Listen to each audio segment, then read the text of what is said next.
So while we look at Tokido's Season 5 tier list, I have put a lot of thought into, you know, where these buckets really are. Like, don't even look at necessarily what the characters' names are in each one of these things. In terms of, like, let's think about what the common theme you might believe this would be under.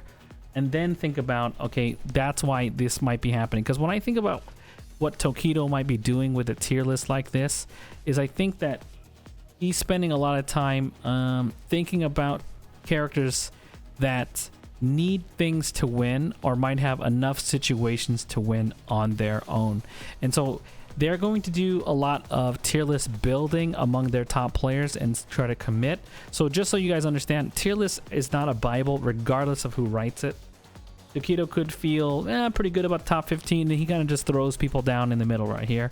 It's not a death sentence, so Nash, you're not necessarily dead because you are on this list at the very bottom below Fang, but you know, and so for other people up here, it doesn't mean you automatically win. So some characters could be better, but they still rank them pretty high.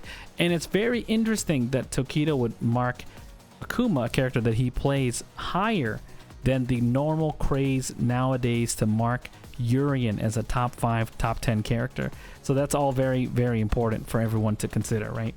So when I look at these tier lists, right, when it comes from the S class, A class, and B class, let's just consider C class like not in the game.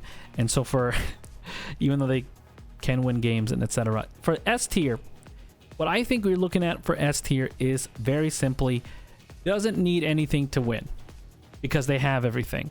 They have lots and lots of options. They have dominant ground games. They have loops and or situations that favor them the majority of the time. So for example, when Colleen has V-Trigger or not out of V-Trigger, ground game super stable, lots of good normals on the ground, lots of great options, lots of ways to deal with situations, and it only gets better as she gets meter and as she gets V-Trigger, right? Rashid, same way, lots of options. Can hold people in the corner, can side switch. Very, very strong character indeed. Abigail with the tire loops and everything. Things like that for Abigail are very, very... like you know when you've been Abigailed versus when you've been outplayed. And Abigail can both outplay you and can Abigail you. So it's definitely a problem when it comes to these S tier characters. Nothing really wrong with them. Akuma, no matter what, Tokido will even put Akuma on the S tier list just as to beg him to be nerfed just so much more, because apparently there's nothing you can do to make him better. Better? Worse? Because he has long range normals that are plus. He has air fireball attacks. He's dangerous on the ground, in the air. He has a command grab in the form of a raging demon. And Akuma just doesn't have any complaints outside of health. And honestly, at a top player level in this game for Street Fighter V, health isn't that big of a deal. But Tokido did mention something about stun, in which we'll cover that when we talk about Urien. But basically, Akuma has everything a character could ever dream of, including invincible reversal and, you know, V-triggers that allow you to have invincible reversals, untechable knockdowns, and lots of strong corner pressure, even though the loops are gone. So when you think about characters that are in the S tier, that's what you want to feel. Unrelenting pressure without much meter needed at all, massive amounts of options, loops and or just dominant positions at every range, or just answers for lots of problems across the cast. If you felt like you're having problems, then that's right there.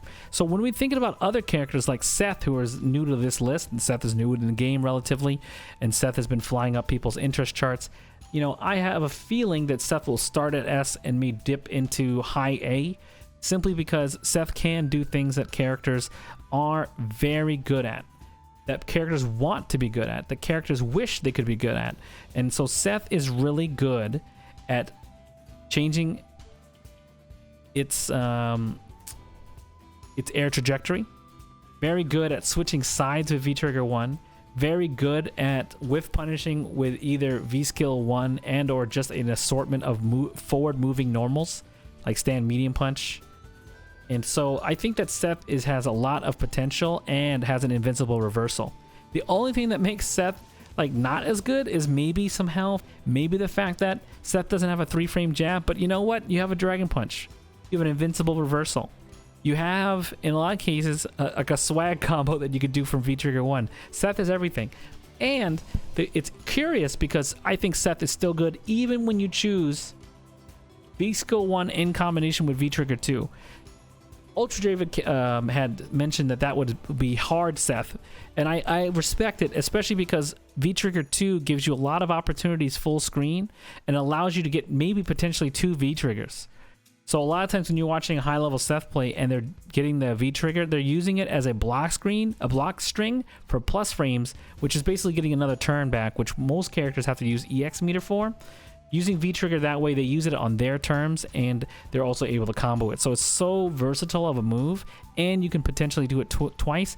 And if you don't do it twice, you could be using V-reversals throughout the game. And I think that's great. So when we think about like why characters are in S tier, just imagine they don't need V-Trigger to win, but they're scary when they have it. They have great normals. They don't really have issues. Their anti-air game is potentially unrivaled, and they just don't have a lot of problems. Does anyone disagree with that kind of, this is where S tier sits?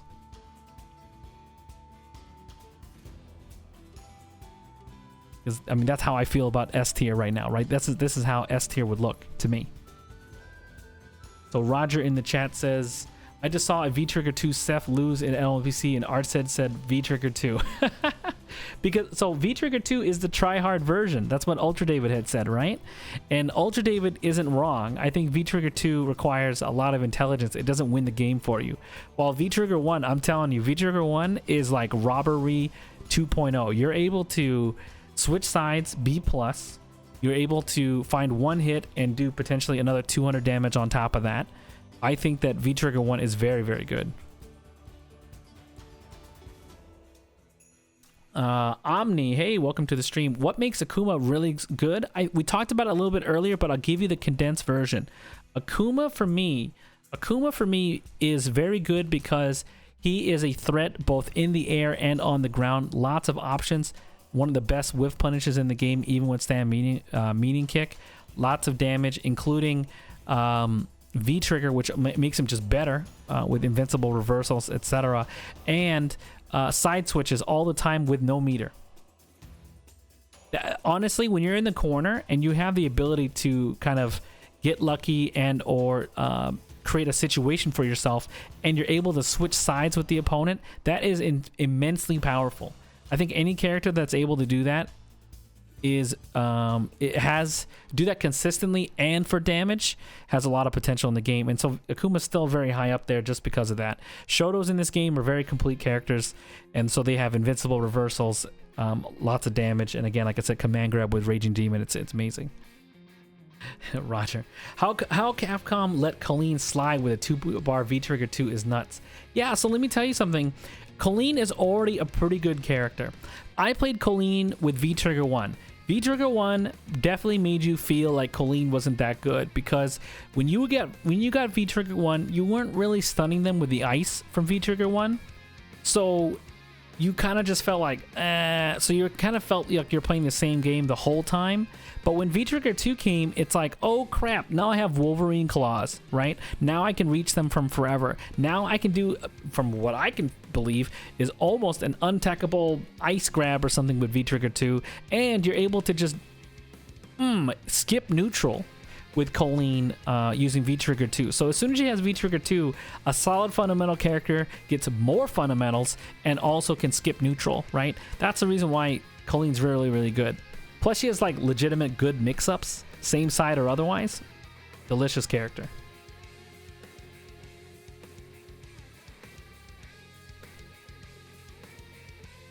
So I think that's legitimate.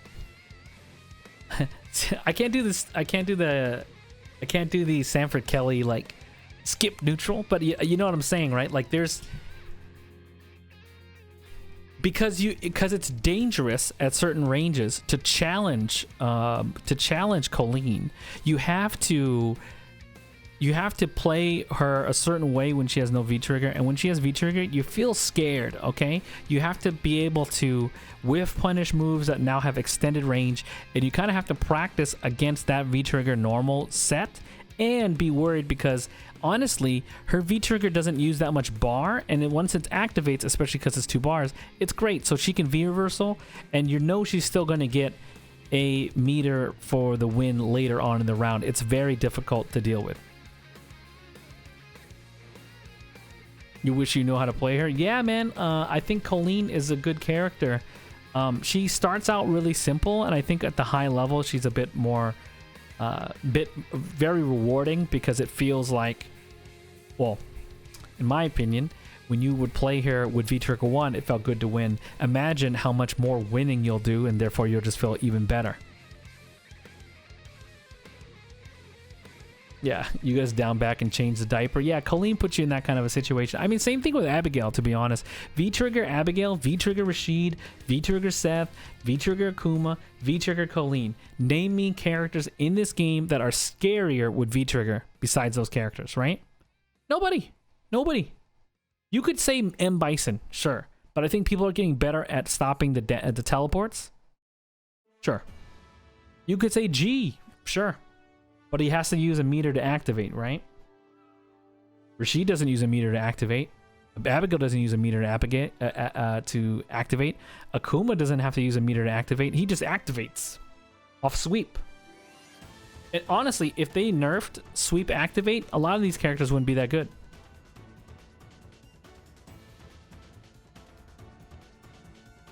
Bison and G. Yeah, Bison and G. So here's really interesting stuff. If you're in the top 15, let me tell you, you're a great character. I know that Tokido mixing some numbers around here, but honestly, if G and Bison are what outside of top 13, they could be top 9, top 8. I wouldn't be stressed out about that too much, but they're very scary. And Bison and G and V-Trigger are scary. I'm just scared of G's crouching light punch at any range. I think that's a big deal. For the A tier list, you don't agree with Kage, Dalsum, and Geef. I think that Kage, Tokido did say that for Kage, he feels that Kage could come down into B, while Manat should be in A. So that's a minor change. He didn't care. Geef, I could see how they would argue for A, but I think they're a little biased because they do have one of the best Geefs on Earth with them. So maybe they've given extra points to him. Maybe they don't want to, you know, have to run into him at the local Starbucks and then have to have that awkward conversation like, why'd you put me in B, bro? Why'd you put me in B? I beat you guys all the time. So, you know, it's a thing. You don't put Laura higher. So what's really interesting about Tokido's tier list is I watched the High Fight video, which maybe I can link to you guys at the end of the stream, but the High Fight video shows a translation of Tokido's discussion on this, and he mentions that for high B characters, he feels like they might as well be low A also. So maybe let's think about that as the top 3 or 4 of B could be in low A, right? Ibuki, I'll tell you why Ibuki is a bit lower, but I think that's because they feel that with Fujimura potentially not playing Ibuki anymore and looking into other characters like Seth, they feel that Ibuki is no longer as potent as she once was, and I'll explain that as well, because I think that a lot of that has to do with that frame data changes for Ibuki's activation for the huge shuriken, right? The huge metal disc. When it turned into like a -4 activation situation, that really changed the game because it wasn't just her turn as soon as she activates. You saw this same exact behavior when they nerfed Balrog's target combo stomp that hits low, and they made it -2. One of those changes, I mean, they made like 3 or 4 changes to nerf Balrog. It took Balrog down difficultly because now you couldn't get a random low hit and still be plus. So, you know, you end up having to, because you're not going to be point blank next to them as well. But for some reason, they let Ibuki, you know, walk around with impunity for so long, right?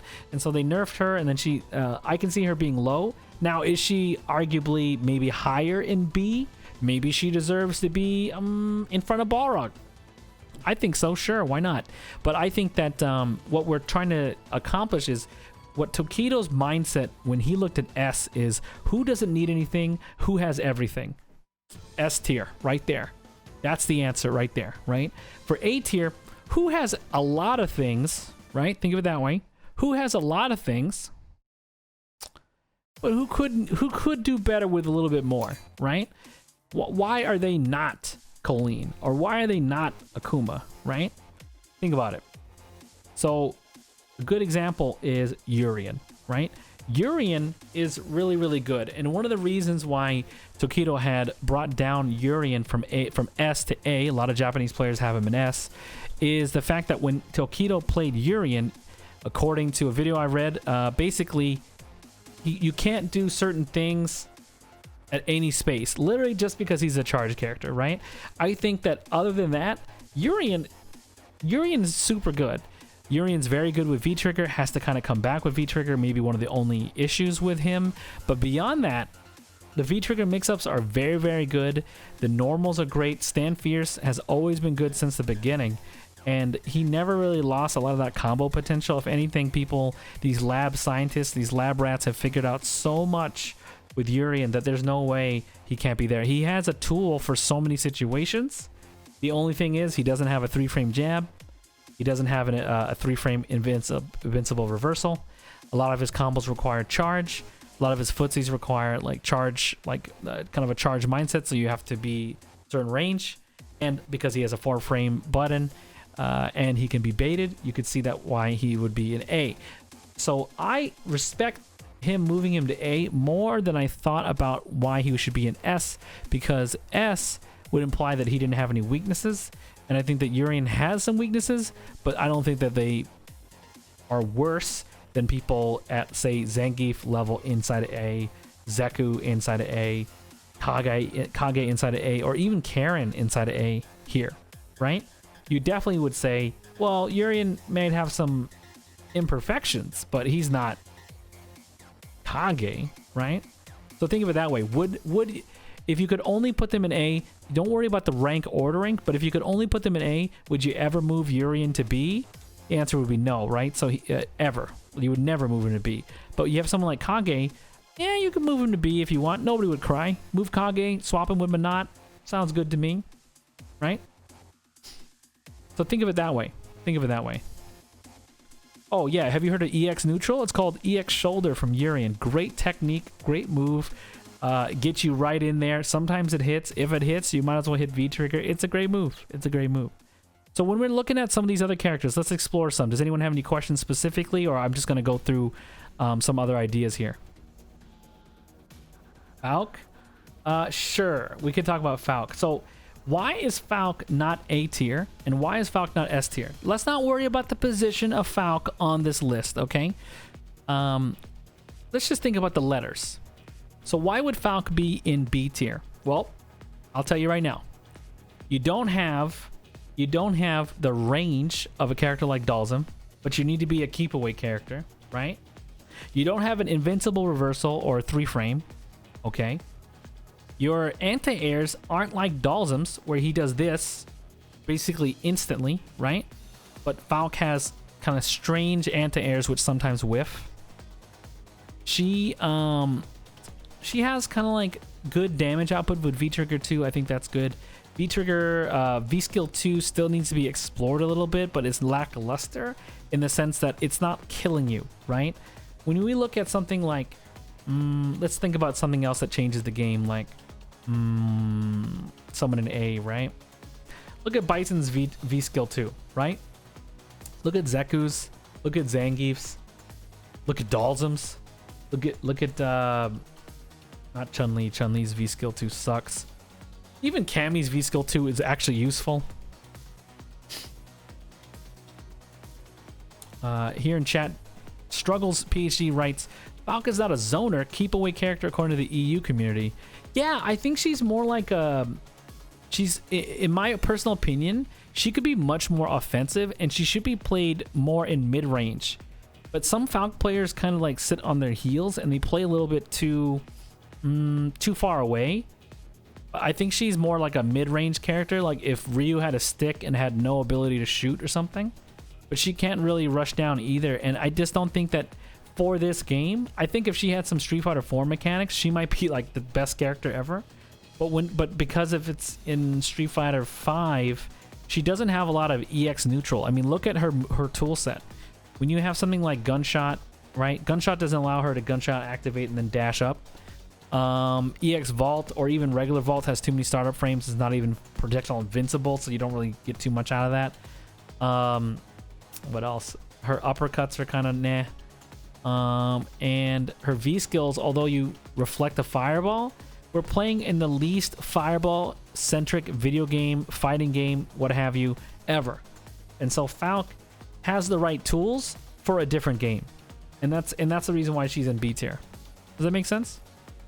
That's how I would see Tokido saying that. She can beat certain characters, right? But it's a lot of work, and she basically has to outplay them over and over. And if you have to outplay your opponent and your opponent's good, that means you can't outplay your opponent every game, right? Because if you're good and your opponent is good, somebody has to win and somebody has to lose, and some people will lose more than others. Falc does murder some characters like Geef. I think that's fair. I think Falc has great matchups against characters that have slow walk speeds, which lends to her not having to walk back to the corner as easily.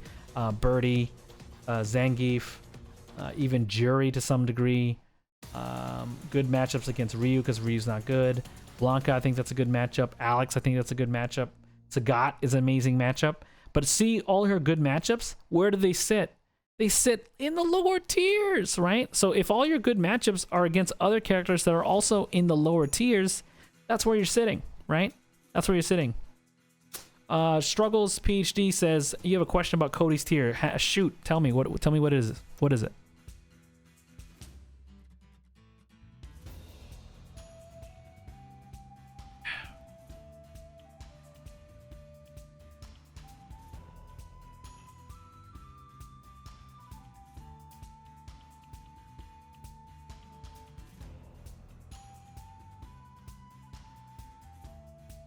It's a little quiet, right? If you don't say your question, we're gonna have to be sitting on. Do you have a specific question, or do you just want me to talk? B tier is kind of low. So I think if you see where Cody sits and you think about what I think is Cody's Tokido's mindset, it's not that you are low, it's that like B tier is not, I think we mentioned this at the beginning, but B tier is not a death sentence, right? The characters like Balrog is in B tier, but I'm not crying when I play Balrog. And you see Hoji every night play on Twitch, and he's great. There's also Shazzy, who's like, you know, levels into Warlord like crazy. Cody doesn't have an inability to be good, so he's definitely in B, but the issues where he might have problems are some of his best normals that you'd want to be whiff punishes that you'd want to be special cancelable are not. So look at if you look at his stand meeting kick, if it was special cancelable, he'd probably fly up to A, right? If his down meeting kick was special cancelable instead of this weird poke situation, he'd probably hit A. If he didn't have to, if his best anti-air didn't have to sacrifice life, he'd probably hit A. But I think that his V-Trigger 2 is really good. So when we go down the list, this is how I see Tokido saying, right? S tier means you have everything, you have every ability, you can switch sides with the opponent, you're great, right? Everything about you is amazing. Everything that's in Street Fighter 5 infrastructure, everything that means you're good at Street Fighter 5, you got it, okay? A tier, you got a lot of stuff in A tier. You got so much. You got so much, but you know, something about your damage has been nerfed, something about your health, something about your not having an invincible reversal, something like that is a problem, right? That's why you're in A, but you're still good at the game, right? So Cody is in B, and it's not because he's not good, because, you know, Laura's here, Sakura's here, he has some good friends in here, Cody's in here too, Cody's in here, Balrog's in here, Birdie's in here, Birdie's great, Mika's good, Manat is sitting here, but maybe actually should be A, and Kage would be here. What you're looking at is you have characters that have very strong one-sided ideas, but are lacking in some areas where other characters are better. Like I said, can they switch sides on a situation, meter or not? Are they reliant on V-Trigger? Can they mostly win without using it ever? Right? V skill 2 I think is unexplored. I think Hoji's working on work for that, so maybe we could see low A potentially for Cody. I think Cody could be there. But like what Tokido had said, if you're high B, you could also be low A. He just happened to have it sit there. That's what the translation said. Could I say that Cody is as good as everyone above him inside of B? Yeah, easy. If not better, like, I mean, you have Vega here, right? This could be a mistake. Vega should be like maybe below Cody in my head. But maybe some things that Vega has, like really good matchups against Zangief, Cody doesn't have, right?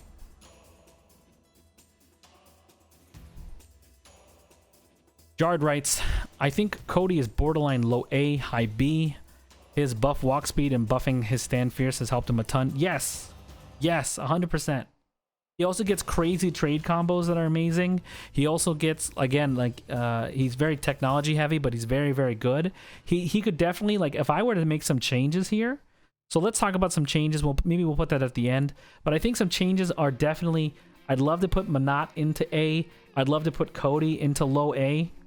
I'm looking at Sakura, and I'm thinking, like, highest B. I think Sakura should be a little higher.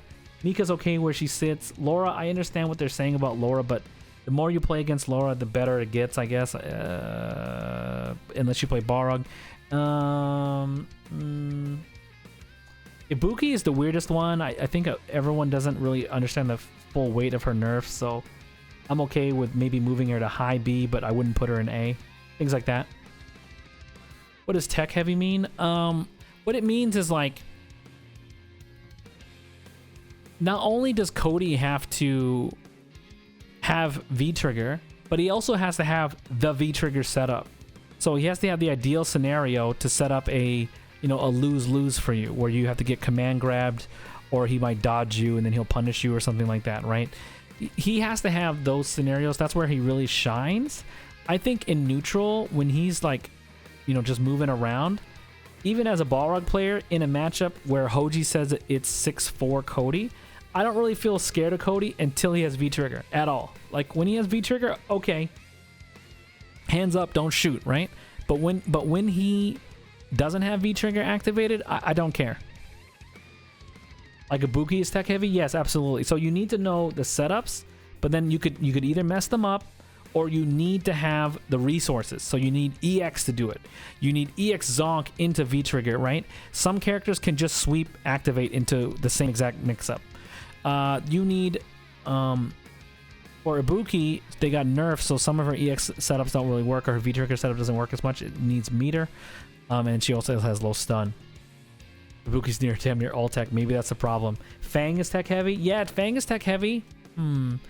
Fang suffers when you don't know about the match, but I think that Fang is better than he should be here. Like, I put him on the same level as Falco, honestly. Like, Fang can do a lot of things to, like, a character like Balrog, Cody, Sakura, where maybe he doesn't do any, he can't, where maybe he's being understated a little bit too much. If you don't know V-Trigger 2 setups, you can't make Cody efficient. Exactly.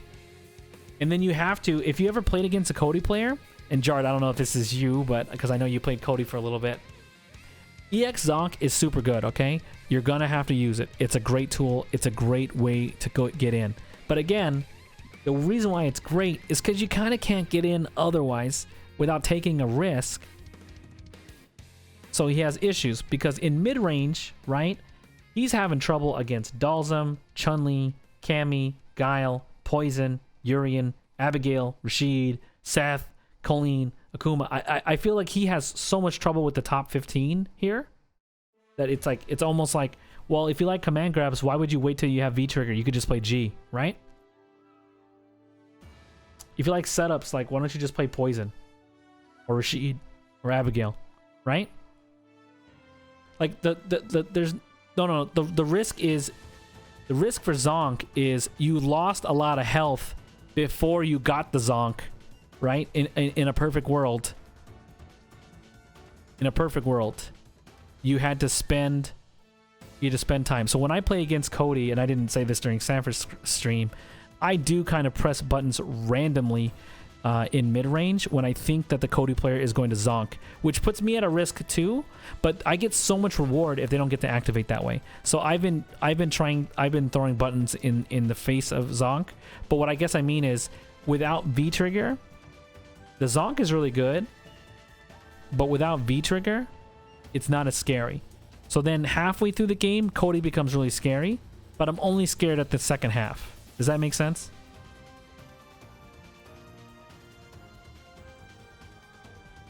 I just don't think everything else he does gives him that much value without Zonk, right? It's kind of like Zonk is really, really good, but if you had a better normal or special cancelable rock or something where like you could actually present some kind of pressure mid-range with a special move, you wouldn't need Zonk to be that good. Yes. Exactly, Roger. You have to be meter dependent to get in. Yeah. Some of these other characters, just like Tokido, I mean, we kind of already know where they sit. This game, in my opinion, really is Y. Play X when you could play Y. Yeah, I mean, so, okay.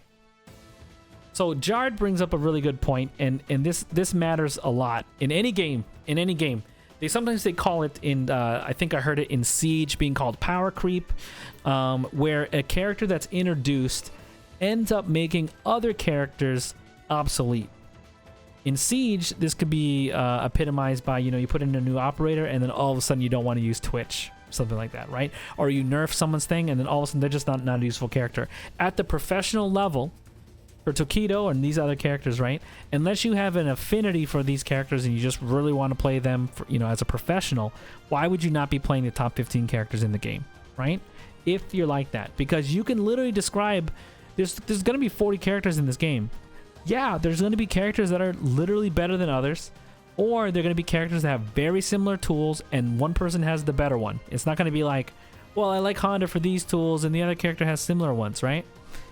No, it's going to be, I don't really want to play Honda when I could play Abigail. I don't really want to play Blanca when I could play Honda. I don't want to play Honda when I could play, who to me is similar. I could play freaking Poison. Right? Yeah, like, because Alex is so bad, characters like Zangief, Laura, Mika are so much better. And I think they made a design issue when they came with Alex, because they made that forward fierce so good, and they made crouching medium punch, they nerfed it really early on or something, and they just don't know what they want to do with that character. That character could have amazing neutral, and they just don't let him have it. Right? Gunfight is amazing, but again, like, it's kind of like... It's a specialty character, right? It's a character that nobody... You know, certain people don't understand. It's a character that you have to really put some time in. Does anyone have any questions about this Tokido tier list, or my belief, my understanding, my feeling about this tier list here?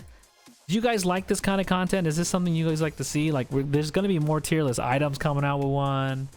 We're going to see some other stuff. So, you know, depending on how accessible or how I feel about them, I might feel so compelled to talk about them here, and we can discuss them. You know, I think that's grand.